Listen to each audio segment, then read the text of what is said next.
Good morning बच्चों। मैं Pintu Kumar Pandey, Parasnath college इसरी बाजार।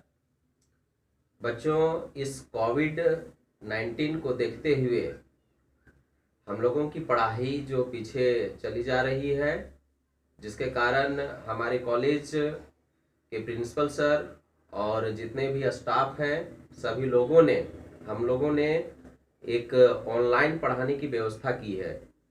जितने भी आप इस ग्रुप में जुड़े हुए हो, कृपया जो है आप क्लास को अटेंड जरूर करें और इसका लाभ जरूर उठाएं। बच्चों, आज हम लोग जो पढ़ने जा रहे हैं, पिछली कक्षाओं में हम लोगों ने समुदाय के बारे में चर्चा किए थे, समुदाय के बारे में जाने थे। आज हम लोग परिवार के बारे में जानेंगे कि परिवार क्या है और परिवार की विशेषताएं क्या है और परिवार के टाइप्स क्या क्या है। ये परीक्षा के लिए बहुत ही इम्पोर्टेंट टॉपिक है। कृपया आप इसे ध्यान पूर्वक जो है पढ़ें और कुछ जो नोट्स हम लिखाएंगे, टाइप्स वगैरह जो बताएंगे हम परिवार को, उसको नोट करते जाएं। इसलिए बच्चों आप ध्यान से जो है इसको पढ़ें। सबसे पहले हम लोग जानेंगे कि परिवार होता क्या है। What is family? फैमिली क्या है? तो जैसा कि परिवार पर्याप्त निश्चित यौन संबंध द्वारा परिभाषित एक ऐसा समूह है जो बच्चों को पैदा करने तथा लालन पालन करने की व्यवस्था करता है। एक इनका कहना था, मैकाइवर तथा पेज, याद रखिएगा। मैकाइवर तथा पेज के अनुसार जो है वह परिवार का परिभाषा क्या है कि परिवार पर्याप्त निश्चित यौन संबंध द्वारा परिभाषित एक ऐसा समूह है जो बच्चों को पैदा करने तथा लालन पालन करने की व्यवस्था करता है। उसी को हम लोग क्या कहते हैं? परिवार कहते हैं। मानव समाज का इतिहास जो है वह परिवार का ही इतिहास है, क्योंकि मानव जीवन के प्रारंभ से परिवार उसके साथ है। किसी ना किसी रूप में या सांस्कृतिक विकास के सभी स्तरों पर पाया जाता है। परिवार ही समाज की प्रारंभिक इकाई है। मनुष्य का जन्म, विकास और संस्कृतिकरण परिवार से ही प्रारंभ होता है और उसी परिवार के प्रसार से ही समस्त राष्ट्र का निर्माण होता है। इस अर्थ में हम सब लोग उस प्रथम परिवार के ही सदस्य हैं जो कि सबसे पहले इस पृथ्वी पर बसा होगा। इसलिए संपूर्ण मानव जाति को एक ही परिवार का कर्मिक विकसित रूप समझा जा सकता है। प्रत्येक समाज में, चाहे आदिम हो या आधुनिक, परिवार का होना आवश्यक है, क्योंकि बिना परिवार के समाज का अस्तित्व और निरंतरता संभव नहीं है। मनुष्य मरता है, परंतु परिवार की सहायता से मानव जाति अमर हो गई है, क्योंकि समाज में जो लोग मरते जाते हैं उनके स्थानों को परिवार ही नई संतानों से भर देता है।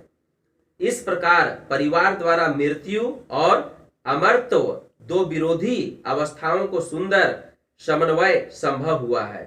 किसी विद्वान ने सच ही लिखा है कि प्रत्येक मनुष्य में सदैव जीवित रहने की स्वाभाविक इच्छा होती है। आजकल के मनोवैज्ञानिक इसे जिजीविषा या संरक्षण की सहज वृद्धि कहते हैं। मनुष्य ने मृत्यु पर विजय पाने के लिए अतीत काल में अनेक उपाय ढूंढे, अमृत की खोज की, नाना रसायन बनाए। आज भी वैज्ञानिक इस संबंध में अनेक परीक्षण कर रहे हैं, किंतु अब तक विवाह और परिवार से अधिक सरल, सुंदर और उत्तम कोई उपाय नहीं खोजा जा सका। ऋग्वेद में यह प्रार्थना की गई है कि मैं प्रजा द्वारा अमरत्व का उपभोग करूं, विवाह द्वारा परिवार बनाकर मनुष्य संतानों के माध्यम से अपने को फैलाता है, लंबा करता है और अमर बनाता है। ऑगबर्न और निमकॉफ के अनुसार परिवार का परिभाषा इन्होंने क्या दिया? ऑगबर्न और निमकॉफ कि बच्चों या बिना बच्चों वाले एक पति पत्नी के या किसी एक पुरुष या एक स्त्री के अकेले ही अपने बच्चों सहित एक थोड़े बहुत अस्थायी संघ को परिवार कहते हैं। इस परिभाषा से स्पष्ट है कि उक्त विद्वान परिवार को एक समिति या संघ के रूप में परिभाषित करते हैं।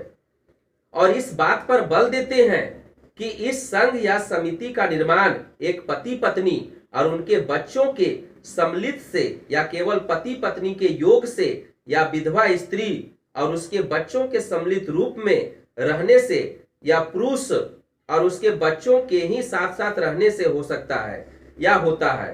संक्षेप में उक्त विद्वानों की परिभाषा से परिवार का संघात्मक पहलू स्पष्ट होता है। इसके विपरीत मैकाइवर और पेज ने विशेषकर परिवार के संस्थात्मक पहलू पर अधिक बल देते हुए परिवार की परिभाषा निम्न शब्दों में की है। परिवार पर्याप्त निश्चित यौन संबंध द्वारा परिभाषित एक ऐसा समूह है जो बच्चों को जनन और लालन पालन करने की व्यवस्था करता है। इन विद्वानों की परिभाषा से यह स्पष्ट है कि परिवार नामक समूह पर्याप्त निश्चित यौन संबंध द्वारा परिभाषित होता है, जिसे कि हम विवाह कहते हैं। दूसरे शब्दों में एक परिवार का जन्म स्त्री पुरुष के वैवाहिक संबंध से होता है और यह वह साधन है जिसके द्वारा बच्चों का जन्म और लालन पालन संभव होता है। इस प्रकार समाज द्वारा मान्यता प्राप्त ढंग से यौन संबंध स्थापित करने तथा बच्चों के जन्म और लालन पोषण पर व्यवस्था करने के उद्देश्य से स्थापित समूह को ही परिवार कहते हैं। इस अर्थ में मैकाइवर और पेज की परिभाषा ऑगबर्न तथा निमकॉफ की परिभाषा से अधिक विस्तृत है। परिवार की अन्य विशेषताओं की ओर हमारा ध्यान आकर्षित करने के उद्देश्य से बर्गेस और लॉक ने परिवार को निम्न ढंग से परिभाषित किया है।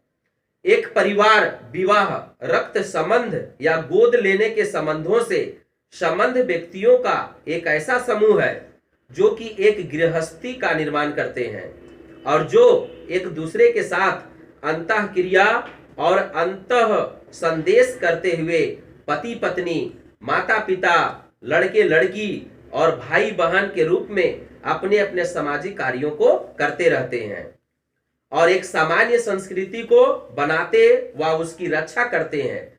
इस परिभाषा से परिवार के